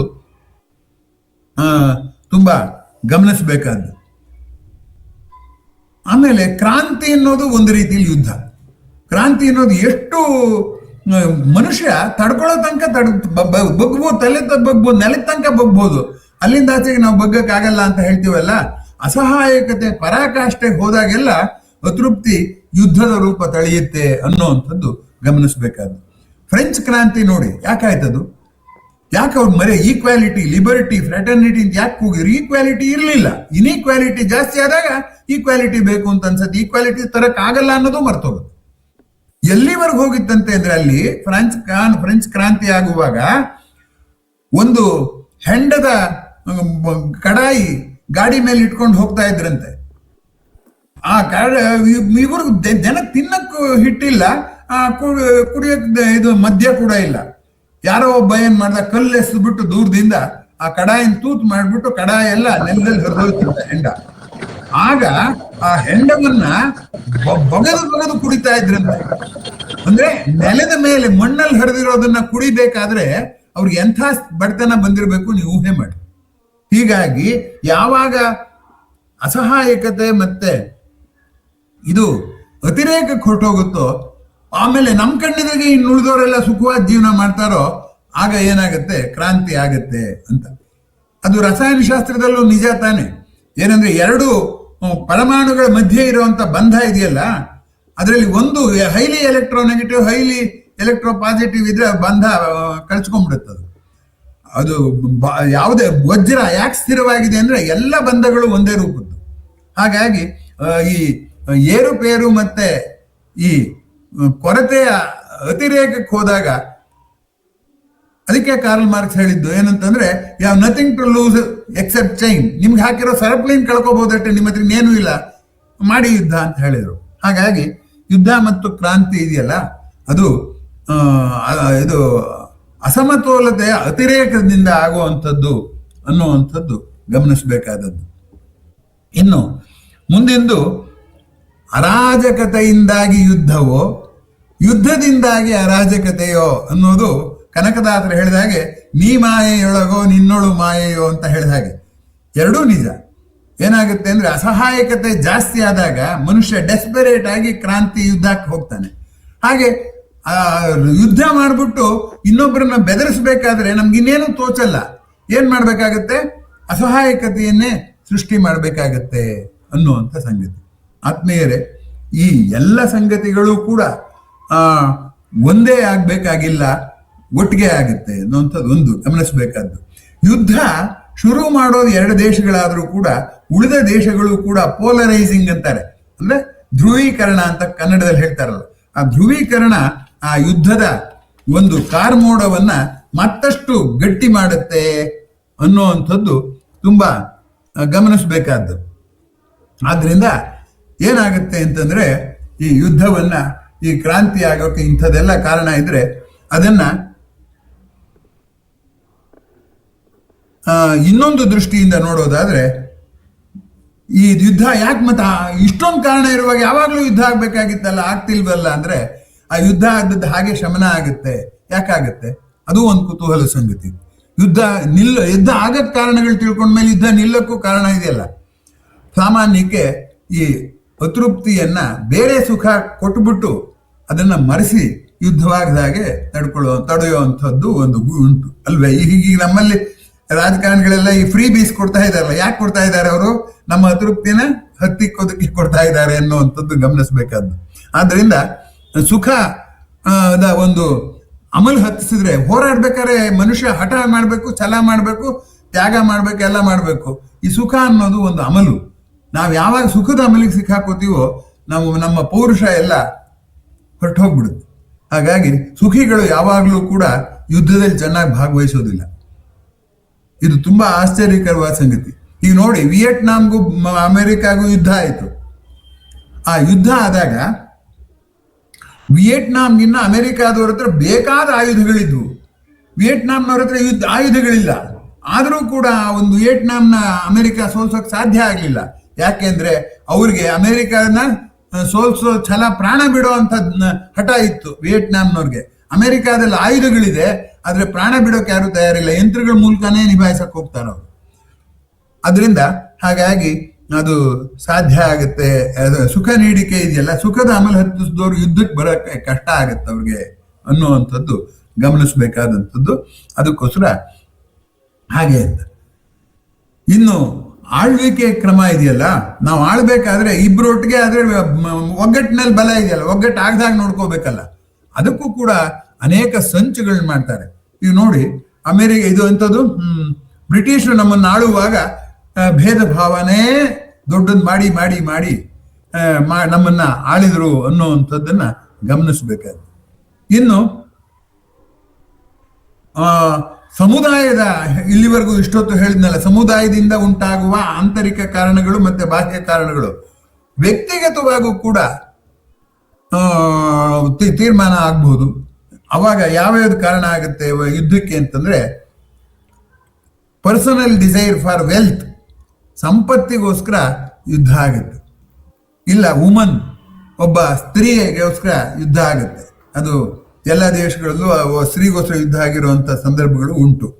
ಆಮೇಲೆ ತಮ್ಮ ಗಡಿಯನ್ನ ವಿಸ್ತರಿಸಿಕೊಳ್ಳುವ, ತಾನು ವಿಶಾಲವಾದ, ಅದೇ ಇಂಗ್ಲೆಂಡ್ನಲ್ಲಿ ಹೇಳ್ತಿದ್ರಲ್ಲ, ಸೂರ್ಯ ಮುಳುಗೋದೇ ಇಲ್ಲ. ಇಂಗ್ಲೆಂಡ್ನ ಸಾಮ್ರಾಜ್ಯದಲ್ಲಿ ಸೂರ್ಯ ಮುಳುಗೋದೇ ಇಲ್ಲ ಅಂತ ಅನ್ಕೊಳ್ಬೇಕಾದ್ರೆ ಅವ್ರಿಗೆ ಬಹಳ ಹೆಮ್ಮೆ. ಹಾಗಾಗಿ ವಿಸ್ತಾರಕ್ಕೆ ಕೂಡ ಯುದ್ಧ ಆಗುತ್ತೆ ಅನ್ನುವಂಥದ್ದು ಗಮನಿಸಬೇಕಾದ್ದು. ಇನ್ನು ಈ ಪರ್ಸನಲ್ ಡಿಸೈರ್ ಅಲ್ದಲೇನೆ ಭಯ ಮತ್ತು ಹತಾಶೆ, ಫ್ರಸ್ಟ್ರೇಷನ್ ಇದೆಯಲ್ಲ, ಅದಕ್ಕೂ ಕೂಡ ಯುದ್ಧ ಆಗಿದೆ. ಫ್ರಸ್ಟ್ರೇಷನ್ ಅಲ್ಲಿ ಯಾವ್ಯಾವುದು? ಫ್ರೀಡಮ್ಗೋಸ್ಕರ, ನಂಗೆ ಫ್ರೀಡಮ್ ಕೊಟ್ಟರು ಸ್ವಾತಂತ್ರ್ಯ ಸಾಲದು ಅಂತ ಜಗಳ ಆಗುತ್ತೆ. ಮನೆಗಳಲ್ಲೂ ಜಗಳ ಆಗೋದು ಅದಕ್ಕೆ ತಾನೆ. ನನ್ನ ಮಾತು ಯಾರು ಕೇಳೋದಿಲ್ಲ, ಎಲ್ಲರೂ ಅವ್ರವ್ರ ಇಷ್ಟದಂಗಿದ್ದಾರೆ, ನಂಗೆ ಸಿಟ್ಟು ಬರುತ್ತೆ. ಕಂಫರ್ಟ್ ಯಥಾ ಪ್ರಕಾರ ಸುಖಕ್ಕೋಸ್ಕರ, ಸುಖ ಕಡಿಮೆ ಆದಾಗ್ಲೂ ನಮ್ಗೆ ಫ್ರಸ್ಟ್ರೇಟ್ ಆಗ್ತೀವಿ. ಆಮೇಲೆ ಅಪ್ರೆಷನ್, ಇನ್ಯಾರೋ ನಮ್ಮನ್ನ ಆಳ್ತಾ ಇದ್ದಾರೆ ಅಂದ್ರೆ,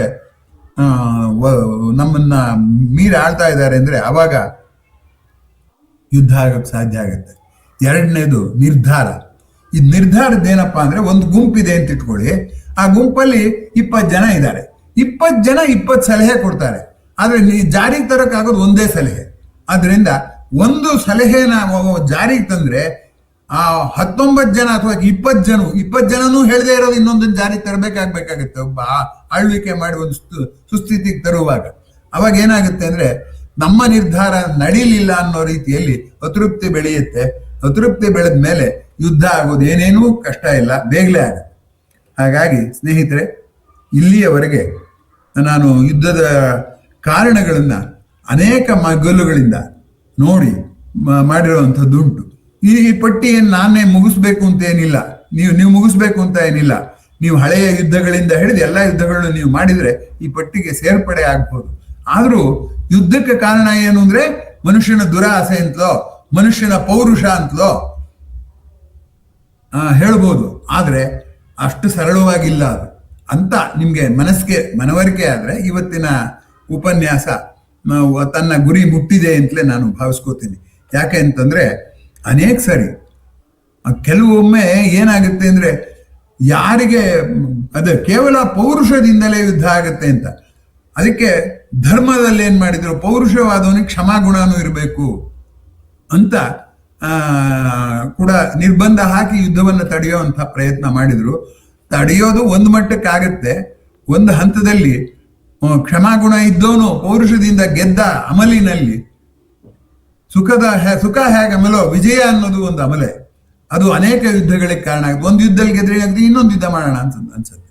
ಸೊ ಹೀಗಾಗಿ ಒಂದು ರೀತಿಯಲ್ಲಿ ಯುದ್ಧ ಆಟೋ ಕೆಟಾಲಿಟಿಕ್ ಅಥವಾ ಸ್ವಯಂ ವೇಗವರ್ಧನೆಯನ್ನು ಉಂಟು ಮಾಡುವಂಥದ್ದು ಅನ್ನೋದನ್ನು ಹೇಳ್ತಾ, ಇವತ್ತಿನ ಈ ಜಾಲನ್ಯಾಸದಲ್ಲಿ ನಿಮ್ಮ ಅಭಿಪ್ರಾಯಗಳನ್ನ ಹೇಳೋದಕ್ಕೆ ನಾನು ಇಷ್ಟಪಡ್ತೇನೆ. ಯಾಕಂದ್ರೆ ಇನ್ನೊಂದು ಭಾಗ ಪ್ರಾರಂಭ ಮಾಡಿಬಿಟ್ರೆ ಅದು ಹೆಚ್ಚು ವೇಳೆ ತಗೊಳುತ್ತೆ ಅನ್ನುವಂಥದ್ದು.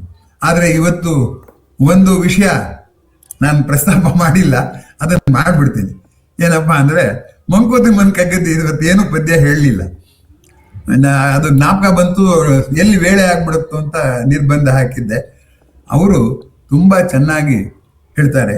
ಏನು ಅಂದ್ರೆ, ದೇವದಾನವರ ರಣರಂಗ ಮಾನವ ಹೃದಯ. ಮನುಷ್ಯನ ಹೃದಯ ಇದೆಯಲ್ಲ, ಒಂದು ರೀತಿಯಲ್ಲಿ ಕರುಣೆ ತೋರಿಸಿ ಬದಲಾಯಿಸ್ತೀನಿ ಅನ್ನೋದು ಒಂದು ರೀತಿಯಲ್ಲಿ ಹಠವೇ. ಕರುಣೆ ತೋರಿಸಿ ಕೆಲವೊಂದು ಬದಲಾಯಿಸಕ್ ಆಗಲ್ಲ, ಏನ್ ಮಾಡೋದು?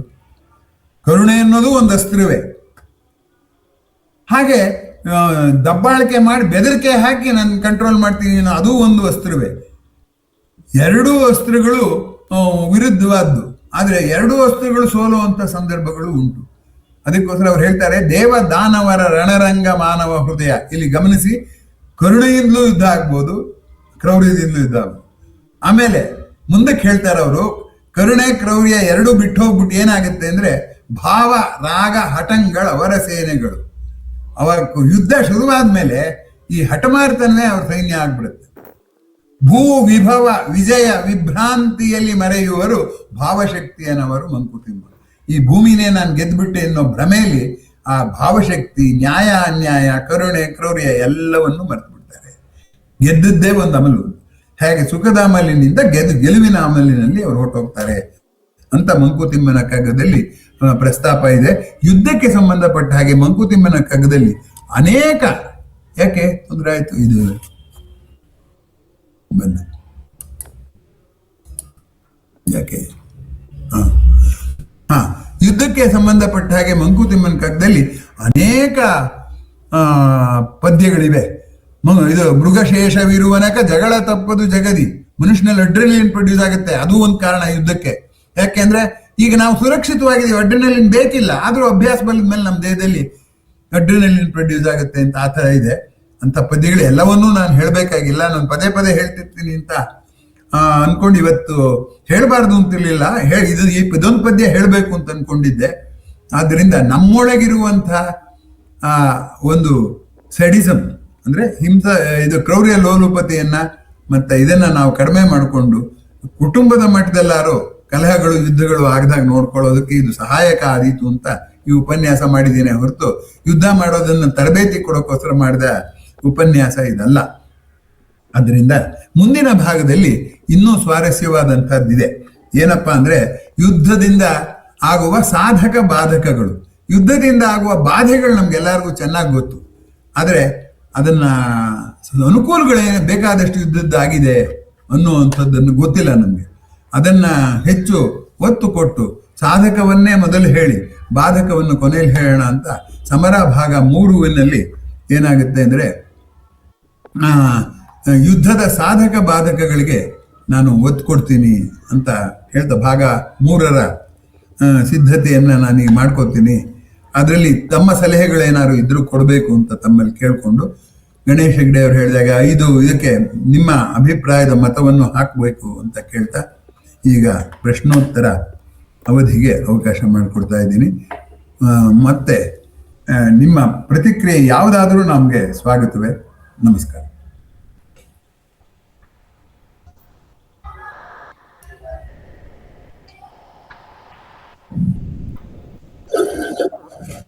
ಸರ್, ತುಂಬಾ ಚೆನ್ನಾಗಿತ್ತು. ಈಗ DVG ಅವರು ಕಗ್ಗದಲ್ಲಿ ಪ್ರಸ್ತಾಪ ಮಾಡಿದ್ದ ಈ ಯುದ್ಧದ ಸಂದರ್ಭಗಳಿದ್ವಲ್ಲ, ಅದು ಅವರು ಅಂದ್ರೆ ಅಲ್ಲಿ ಆಂತರಿಕ ಯುದ್ಧದ ಬಗ್ಗೆ ಹೌದು ಮಂಕುತಿಮ್ಮನ ಕಗ್ಗ ಅನ್ನೋದು ಎಲ್ಲ ಸಮಸ್ಯೆಗಳನ್ನು ಮನಸ್ಸಿನ ಮಟ್ಟದಲ್ಲಿ ಪರಿಹರಿಸಿಕೊಳ್ಳೋ ಮನೋವಿಜ್ಞಾನದ ತರ ಪುಸ್ತಕ, ಅದು ದಾರ್ಶನಿಕ ಪುಸ್ತಕ. ಅದು ಹೊರಗಡೆ ಇದು ಕಚ್ಚಾ ಸಾಮಗ್ರಿಗೆ ಆಗುವಂತಹದ್ದು ಅಂಥ ಕಾರಣಗಳನ್ನ ನೀವು ಮಂಕುತಿಮ್ಮನ ಕಗ್ಗದಲ್ಲಿ ಹುಡುಕಕ್ಕಾಗಲ್ಲ. ಆಂತರಿಕ ಕಾರಣಗಳನ್ನ ಅನೇಕ ಬಗೆಯಿಂದ ಪ್ರಸ್ತಾಪ ಮಾಡಿದ್ದಾರೆ. ಕರೆಕ್ಟ್, ನೀವು ಹೇಳಿದ್ ಕರೆಕ್ಟ್. ಮಂಕುತಿಮ್ಮನ ಬಾಹ್ಯ ಕಾರಣಗಳನ್ನ ಹೇಳೋದಿಲ್ಲ, ಯಾಕೆಂದ್ರೆ ಮೂಲತಃ ತನ್ನಲ್ಲಿಯೇ ತಾನು ಸಂತೋಷ ಕಂಡ್ಕೋಬೇಕು ಅನ್ನೋದು ಭಾರತೀಯವಾದಂಥ ಚಿಂತನೆ ಮತ್ತೆ ತತ್ವಶಾಸ್ತ್ರ. ಅವರು ಅದರ ಒಲವು ಇದ್ದಿದ್ರಿಂದ ಅವರು ಎಲ್ಲವನ್ನೂ ನನ್ನ ಮಟ್ಟದಲ್ಲೇ ಏನ್ ಪರಿಹಾರ ಹುಡುಕ್ಬೇಕು ಅನ್ನೋದನ್ನೇ ಮಾಡಿದ್ದಾರೆ. ಮುಂದಿನ ಪ್ರಶ್ನೆ ಅಥವಾ ಪ್ರತಿಕ್ರಿಯೆ. ನಿಮ್ಮ ನಿರೀಕ್ಷೆಗಿಂತ ಉಪನ್ಯಾಸ ಭಿನ್ನವಾಗಿತ್ತು ಅಂತ ನಾನು ಅನ್ಕೊಂಡಿದ್ದೀನಿ. ನಮಸ್ಕಾರ ಸರ್. ನಮಸ್ಕಾರ ಸರ್. ಇವತ್ತು ತುಂಬಾ ಯುದ್ಧದ ಬಗ್ಗೆ ತುಂಬಾ ಚೆನ್ನಾಗಿ ವಿವರಿಸಿದ್ರಿ. ಎಲ್ಲ ತುಂಬಾ ವಿಷಯ, ಪ್ರತಿಯೊಂದು ಅಂಶಗಳು ಒಳಗೊಂಡಿತ್ತು.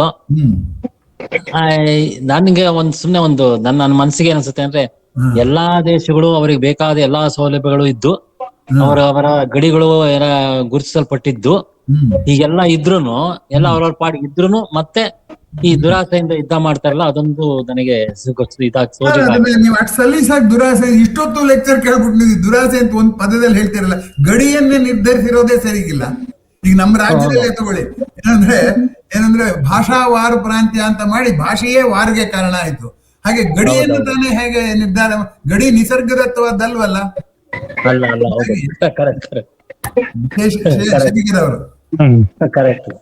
ನಮಸ್ಕಾರ. ನಮಸ್ಕಾರ, ಹೇಳಿ ಸರ್. ಈಗ ನೀವು ಮೆನ್ಷನ್ ಮಾಡಿರ್ಬೋದು, ಅದು ಐಡಿಯಾಲಜಿಕಲ್ ವಾರ್ ಅಂತ ಮೆನ್ಷನ್ ಮಾಡಿದ್ರಿ ಅಂತ ಅನ್ಕೊಂಡಿದ್ದೇನೆ. ಆದರ್ಶ ಅಂತ 20th ಸೆಂಚುರಿನಲ್ಲಿ ಹೆಚ್ಚಾಗಿ ಕಮ್ಯುನಿಸಂ ವರ್ಸಸ್ ಕ್ಯಾಪಿಟಲಿಸಂ ಆ ದೃಷ್ಟಿಯಲ್ಲಿ ಹೆಚ್ಚಿನ ಯುದ್ಧಗಳು ನಡೆದಿವೆ. ಆಮೇಲೆ ಶೀತಲ ಸಮರದ ಬಗ್ಗೆನೂ ಮೆನ್ಷನ್ ಮಾಡಬಹುದು. ಕ್ಯಾಪಿಟಲಿಸಂ ನ ನಂಬಿರೋರು ಕಮ್ಯುನಿಸಂ ನಂಬಿರೋರ್ ಮಧ್ಯೆ ಶೀತಲ ಸಮರ ನಡೀತಾನೆ ಇದೆ. ಅದೇ ಆದರ್ಶ ಅಂತ ಹೇಳಿದ್ನಲ್ಲ, ಅದಕ್ಕೆ ವಿಸ್ತಾರ ಮಾಡ್ಲಿಲ್ಲ ಅಷ್ಟೇ. ಸರಿ ಸರಿ. ನಮಸ್ತೆ, ಸಂತೋಷ್ ಕುಮಾರ್ ಇಲ್ಲಿ. ಹೇಳಪ್ಪ. ನಮಗೆ ಇದೊಂದು ಅತ್ಯುತ್ತಮವಾದಂತಹ ಮಾಹಿತಿ ನೀಡ್ತಕ್ಕಂತ ಒಂದು ಉಪನ್ಯಾಸ ಗುರುಜಿ. ನಾವು ಯುದ್ಧಗಳ ಬಗ್ಗೆ ನಾವೇನ್ ಇತಿಹಾಸದಲ್ಲಿ ಓದಿದ್ವಲ್ಲ, ಅದು ನಮ್ಗೆ ಸಣ್ಣ ಪುಟ್ಟ ಒಂದು ಕಾರಣಗಳು ಮಾತ್ರ ಹೇಳ್ಕೊಂಡಿವಿ. ಆದ್ರೆ ಈ ರೀತಿ ಉನ್ನತವಾದಂತಹ ಮಾಹಿತಿಯಿಂದ ನಮಗೆ ಇದುವರೆಗೂ ಅರ್ಥ ಆಗಿರ್ಲಿಲ್ಲ. ಬಟ್ ಅದು ಇವತ್ತು ತಿಳಿಸ್ಕೊಟ್ಟು ನಮ್ಗೆ ತುಂಬಾ ಒಳ್ಳೆ ಮಾಹಿತಿ ತಿಳಿಸ್ಕೊಟ್ಟಿದ್ದೀರಾ. ಅತೀವ ಸಂತೋಷವಾಗಿದೆ, ಧನ್ಯವಾದಗಳು. ಮುಂದಿನ ಸರಿ ಇನ್ನೂ ಆಶ್ಚರ್ಯ ಆಗುತ್ತೆ. ಯುದ್ಧದಿಂದ ಎಷ್ಟು ಅನುಕೂಲಗಳಾಗಿದೆ ಅಂತ ಅನ್ನೋದನ್ನ ನಾವು ಪಟ್ಟಿ ಮಾಡೇ ಇಲ್ಲ, ಯಾರು ಎಲ್ಲೂ ಬಂದಿಲ್ಲ ಅದು. ಅದನ್ನ ನಾನು ನಾಳೆ ಹೇಳ್ತಿದ್ದೀನಿ, ಅದು ತುಂಬಾ ಆಶ್ಚರ್ಯ, ಇದಕ್ಕಿನ ಆಶ್ಚರ್ಯ. ಆಮೇಲೆ ಕೆಲವು ಮಿತ್ತುಗಳು ಇದೆ. ಫಾರ್ ಎಕ್ಸಾಂಪಲ್, ಕಮ್ಯುನಿಸಂ ಮತ್ತೆ ಈ ಮಾರ್ಕ್ಸಿಸಂ ಏನ್ ಹೇಳುತ್ತೆ ಅಂತ ಹೇಳಿದ್ರೆ, ಎಲ್ಲ ಈಕ್ವಾಲಿಟಿ ಬಂದಾಗ ಪ್ರಪಂಚದ ಇಡೀ ಕಮ್ಯುನಿಸಂ ಬಂದ್ಮೇಲೆ ಸ್ಟೇಟ್ ವಿದರ್ಸೆವೇ ಅಂತ ಹೇಳ್ತಾರೆ. ಸ್ಟೇಟೇ ಇರೋದಿಲ್ಲ, ಬಾರ್ಡರ್ಸೇ ಇರೋದಿಲ್ಲ ಅಂತ ಹೇಳಿದ್ರು. ಬಟ್ ಅದು ನಡೀಲಿಲ್ಲ. It is a myth. It is prove to be wrong. ಹೌದು. ಈಗ ಏನಾಗುತ್ತೆ, ಎಕನಾಮಿಕ್ ಈಕ್ವಾಲಿಟಿ ಮಾಡಕ್ ಹೋದ್ರೆ ಪೊಲಿಟಿಕಲ್ ಇನ್ಈಕ್ವಾಲಿಟಿ ಬಂದ್ಬಿಡುತ್ತೆ. Equality is unnatural. ಅದಕ್ಕೆ ನಾನು ಫ್ರೆಂಚ್ ಕ್ರಾಂತಿಯಲ್ಲಿ ಈಕ್ವಾಲಿಟಿ ಅನ್ನೋ ಪದ ಕೇಳೋಕ್ ಹಿತವಾಗಿದೆಯಾ ಹೊರತು ವಾಸ್ತವವಾಗಿ 5 ಬೆರಳು ಒಂದೇ ಮಾಡಕ್ ಆಗಲ್ಲ ನೀವು. ಹಾಗಾಗಿ equality has to be accepted. ಅದಿದೆ ಸೋಷಿಯಲ್ ಥಿಯರೀಸ್ ನಲ್ಲಿನೂ ಹೇಗೆ ಮಿತ್ ಇದೆ ಅಂತ ಹೇಳೋದಕ್ಕೆ ಇದೊಂದು ಉದಾಹರಣೆ. ಹೌದು, correct.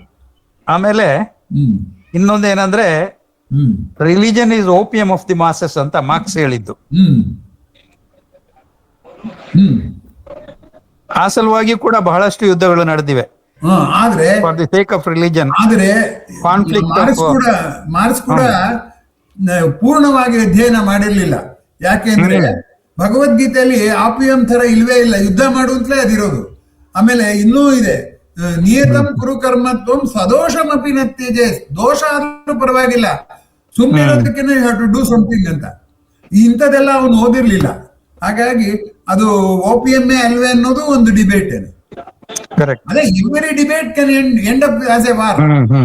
Debate starts as a debate and then ends up as a war.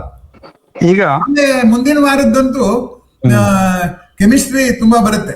ಯಾಕೆಂದ್ರೆ ಇದರಿಂದ ಆಗೋ ಅನ್ಕೋಲ್ ಈಗಾಗ್ಲೇ ಒಂದು ಹಾಕಿದೀವಲ್ಲ ನಾವು ಒಂದು ಉಪನ್ಯಾಸನ, ತಮ್ಮಲ್ಲಿ ನೋಡಿದೀರಾ ಅಂತ ತಿಳ್ಕೊಂಡಿದೀನಿ ನಾನು. ನೋಡಿಲ್ದೆ ದಯಮಾಡಿ ಬನ್ನಿ ಅದನ್ನ. ವಾರದ್ದು ನಾಗರಿಕತೆಯ ಆದಿಯಿಂದಲೂ ಈ ವಾರ್ ಕಾನ್ಫ್ಲಿಕ್ಟ್ ಇದ್ದದ್ದೇ. ಆದ್ರೆ ಅದೇ ಹೇಳಿದ ಪೂರ್ವದಲ್ಲಿ ಇರ್ಲಿಲ್ಲ. ಇದ್ರು ಬರೀ ಒಂದಿಷ್ಟು ಜಗಳ ಮರ್ತ್ಕೊಂಡ್ಬಿಡೋರು. ಅದನ್ನ ಹೇಳಿದ್ನಲ್ಲ, ಕಳೆದ ಬಾರಿ ಹೇಳಿದೀನಿ. ವಾರ್ ಇಲ್ಲದೆ ಇರುವಂತ ಒಂದು ಸಂದರ್ಭ ಬಂದಿತ್ತ ಮುಂದಿನ ದಿನಗಳಲ್ಲಿ? ಖಂಡಿತ ಬರಲ್ಲ. ಅಫರ್ಮೇಟಿವ್ ಆಗಿ ಹೇಳ್ತೀನಿ ನಾನು, ಬರಲ್ಲ ಅಂತ. ಒಂದು ಯುದ್ಧ ಹೋದ್ರೆ ಹೊಟ್ಟೆ ನೋವು ಇಳಿಯುತ್ತೀರೆ, ರಟ್ಟೆ ನೋವು ಎನ್ನುವುದು ಅಷ್ಟಂತೂ ನಿಜ. ಹೊಟ್ಟೆ ನೋವು ತಪ್ಪಿಸ್ಕೊಳಕ್ ಹೋಗಿ ರಟ್ಟೆ ನೋವು ಬೆರೆಸ್ಕೋತೀವಿ ಅಷ್ಟೇ. ಇದು ನನ್ನ ಅಭಿಪ್ರಾಯ. ಚೆನ್ನಾಗಿತ್ತು, ತುಂಬಾ ಇನ್ಫಾರ್ಮೇಟಿವ್ ಆಗಿತ್ತು. Good, very good. ಆಮೇಲೆ ಅಭಿಪ್ರಾಯ ಸೋಮಶೇಖರ್ ಅವ್ರು ಏನೋ ಹೇಳ್ಕೊಟ್ರು. ಸರ್, ಇದು ಎಷ್ಟೊಂದು ಇದು ಉದ್ದಕ್ಕೂ ಹನುಮಂತನ ಬಾಲದ ತರ ಇದೆ ಅಂದ್ರೆ, ಇವಾಗ ಅಭಿಪ್ರಾಯ ಭೇದ ಅಂದ್ರೆ ಪ್ರತಿಯೊಬ್ಬ ಮನುಷ್ಯನಿಗೂ ಒಬ್ಬನಿಗೆ ಭೇದ ಇದೆ. ಅದೇ ಕಾರಣ ಸಾಕು ಜಗಳ ಹೊಡೆದಾಟ ಅಥವಾ ಯುದ್ಧ ಆಗ್ಬಿಡ್ಬೋದು. ಅಂದ್ರೆ ಪ್ರಾರಂಭ ಆಗೋದಕ್ಕೆ. ಹೀಗಾಗಿ ತಾವು ಎಲ್ಲ ಸೊಗಸಾಗಿ ವಿಶ್ಲೇಷಣೆ ಮಾಡಿದ್ರಿ ಸರ್, ತುಂಬಾ ಸಂತೋಷ. ಎಲ್ಲ ಭಿನ್ನಾಭಿಪ್ರಾಯಗಳು ಜಗಳವೇ ಆಗಲ್ಲ. ಎಲ್ಲ ಜಗಳಗಳು ಕೂಡ ವಾದ ಆಗೋದಿಲ್ಲ, ಚರ್ಚೆ ಆಗೋದಿಲ್ಲ. ಎಲ್ಲ ವಾದ, ಎಲ್ಲ ಚರ್ಚೆ, ಎಲ್ಲ ತೃಪ್ತಿಗಳು ಯುದ್ಧ ಆಗೋದಿಲ್ಲ. ಯುದ್ಧ ಆಗ್ಬೇಕಾದ್ರೆ ಅದಕ್ಕೆ ಬೆಂಬಲ ಬೇಕು. ತುಂಬಾ ವೆಚ್ಚ ಆಗುತ್ತೆ. ಯುದ್ಧ ಏನು ಸುಮ್ಮನೆ ಮಕ್ಕಳಾಟಿಕೆ ಅಲ್ಲ ಅದು. ಅದಕ್ಕೆ ದುಡ್ಡು ಸಿಕ್ಕಿದ್ರಿಂದ ಏನಾಗುತ್ತೆ ಅಂತಂದ್ರೆ ಈಗಾಗತ್ತೆ ಅಂತ. ಅಂದ್ರೆ ದುಡ್ಡು, ಆಯುಧ, ಅಧಿಕಾರ. ನಾನು ಅದನ್ನ ಕೂಡ ಕಳೆದ ಬಾರಿ ಪ್ರಸ್ತಾಪ ಮಾಡಿದ್ದೆ. ಬೇಟೆ ಆಡೋಕ್ ಮನುಷ್ಯ ಹೆದರ್ಕೋತಿದ್ದೋನು ದೂರದಿಂದ ಕೊಲ್ಲೋದ್ ಬರಕ್ ಶುರುವಾಗಲೇ ಮೃಗಯ ವಿನೋದ ಆಗ್ಬಿಡ್ತದು ಅಂತ. ಈ ಯುದ್ಧವೂ ಕೂಡ ಮನುಷ್ಯರನ್ನು ಲೆಕ್ಕ ಇಲ್ಲ, ವಿನೋದ ಆಗ್ಬಿಟ್ಟಿದೆ. ಅದಕ್ಕೆ ಈ ವಿಷಯನ ಆಯ್ಕೆ ಮಾಡಿದ್ದದ್ದು ನಾನು. ಮುಂದಿನ ಉಪನ್ಯಾಸನು ಇಷ್ಟೇ ಆಶ್ಚರ್ಯಕರವಾದ ಸಂಗತಿಗಳಿರುತ್ತೆ. ದಯಮಾಡಿ ತಾವೆಲ್ಲರೂ ಭಾಗವಹಿಸಬೇಕು. ಚೆನ್ನಾಗಿತ್ತು ಸರ್, ಥ್ಯಾಂಕ್ ಯು ಸರ್, ಧನ್ಯವಾದ. ಈಗ ಇನ್ನೊಂದು, ಈಗ ಜಗಳವನ್ನ ಯುದ್ಧದ ಮಿನಿಯೇಚರ್ ಅಂತ ಅನ್ಕೊಂಡ್ರೆ ನೀವು ಹೇಳಿರೋ ಎಲ್ಲಾ ಕಾರಣಗಳು ಆ ಜಗಳಕ್ಕೂ ಕೂಡ ಅನ್ವಯಿಸುತ್ತೆ ಸರ್. ಹೌದು, ಅದಕ್ಕೆ ಹೇಳಿದ್ ಇಷ್ಟೊತ್ತು ನಾ ಸಮರಾನ್ ಮಾತಾಡಿದ್ದೆ. ಅದಕ್ಕೆ ಅದ್ ಮಿನಿಯೇಚರ್ ಅದು. ಇದು ನೋಡಿ, ಆಲದ ಮರ, ದೊಡ್ಡ ಮರ, ಅದರಲ್ಲಿ ಬಿತ್ತ ಇದೆಯಲ್ಲ, ಆಲದ ಬಿತ್ತ ಅತ್ಯಂತ ಸಣ್ಣದು. ಆದರೆ ಅತ್ಯಂತ ಸಣ್ಣ ಆಲದ ಮರದ ಬಿತ್ತದಲ್ಲಿ ಇಡೀ ಆಲದ ಮರದ ವಿನ್ಯಾಸ ಇದೆ. ಅದರಿಂದ ಅದಕ್ಕೆ ನಾನು ಹೇಳ್ತಿದ್ದೆ, plan is A seed, plant is implementation ಅಂತ. ಹಾಗಾಗಿ ಅನುಮಾನವೇ ಇಲ್ಲ ಅದರಲ್ಲಿ. ಶುರುವಾಗೋದೇ ಅತೃಪ್ತಿಯಿಂದಲೇ. ಕಲಹಕ್ಕೆ ಎಲ್ಲ ಲಕ್ಷಣಗಳು ಜಗಳನೆ. ಯಾಕೆ ಯುದ್ಧ ಮಾಡ್ತಿರೋ ಅಂತ ತಮ್ಮ ಹೇಳ್ತೀವಲ್ಲ ನಾವು ಕೆಲವು ಸರಿ, ಹುಡುಗರು ತುಂಬಾ ಜಗಳ ಕಾಯ್ತಾ ಇದ್ರು, ಹೊಡೆದಾಡ್ತಿದ್ರು, ಯಾಕೆ ಯುದ್ಧ ಮಾಡ್ತಿರೋ ಅಂತ ಹೇಳ್ತೀವಿ. ಕರೆಕ್ಟ್. ಅದಕ್ಕೆ ಈ ಉಪನ್ಯಾಸ ಮಾಡಿದ್ದು ನಾವ್ಯಾರು ಯುದ್ಧ ಮಾಡುವಷ್ಟು ಶಕ್ತಿಶಾಲಿಗಳು, ಧನಶಾಲಿಗಳು, ಬಲಶಾಲಿಗಳಲ್ಲ. ಆದ್ರೂ ಈ ಚರ್ಚೆ ಯಾಕೆ ಬೇಕಾಗಿತ್ತು? ಯಾಕೆಂದ್ರೆ ಇದು ಬೆಳೆಯೋ ಪೈರನ್ನ ಮೊಳಕೆಯಲ್ಲೇ ಕಿತ್ತಾಕ್ಬೇಕು, ಆಮೇಲೆ ಕಿತ್ತಾಕೋದು ಕಷ್ಟ. ಅಟ್ಲೀಸ್ಟ್ ಕಲಹವನ್ನು ಕಿತ್ತಾಕಾರು ಈ ಸಹಾಯಕ್ಕೆ ಬರಲಿ ಅಂತಲೇ ಇವತ್ತು ಉಪನ್ಯಾಸ ಮಾಡಿದ್ದು.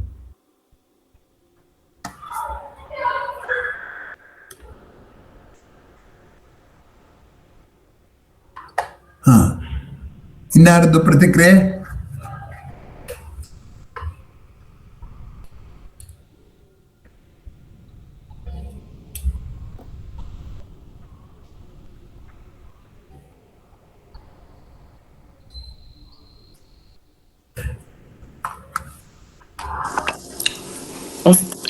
ಹಾಗಾದ್ರೆ ಶಿಕ್ಷಣದ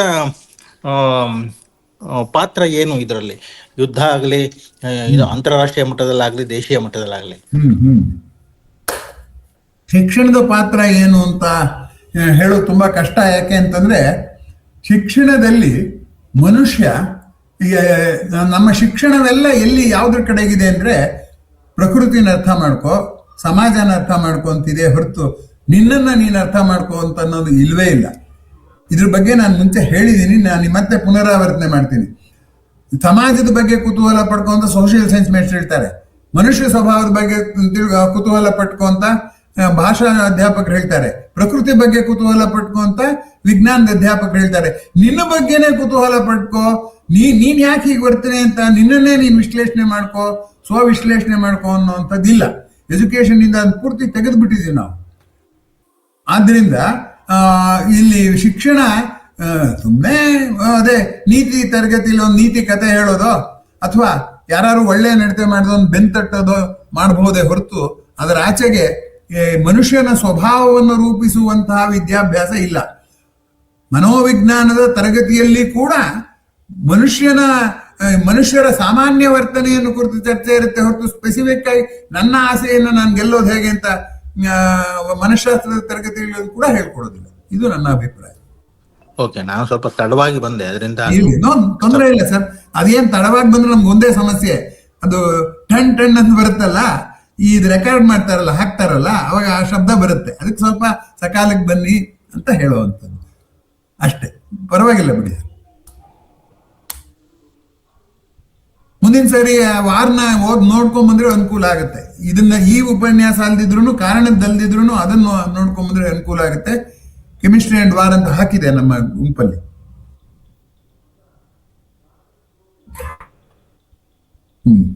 ಗಣೇಶ್ ಮುಗಿಸ್ಬೋದು ಅಂತ ಕಾಣುತ್ತೆ. ನೋಡಿ, ಇನ್ಯಾರು ಮಾತಾಡೋದಿದ್ರೆ ಸರಿ ಸರ್. ಮತ್ತೆ ಪ್ರತಿಕ್ರಿಯೆ ಇದ್ರೆ ವಾಟ್ಸಪ್ ಗ್ರೂಪ್ ಅಲ್ಲಿ ಕೂಡ ಹಾಕಿ ಅಂತ ಹಾಕ್ಬೋದು. ಹೌದು ಹೌದು. ಇವತ್ತು ಅದ್ಭುತವಾಗಿತ್ತು ಸರ್ ಉಪನ್ಯಾಸ. ನನ್ನಂತ ಎಲ್ಲರಿಗೂ ಕೂಡ ಹಾಗೂ ತಮಗೂ ಕೂಡ ಧನ್ಯವಾದಗಳನ್ನು ಹೇಳ್ತಾ ಇವತ್ತಿನ ಕಾರ್ಯಕ್ರಮ ಮುಗಿಸ್ತಾ ಇದ್ದೇವೆ. ನಮಸ್ಕಾರ. Thank you sir. Thank you.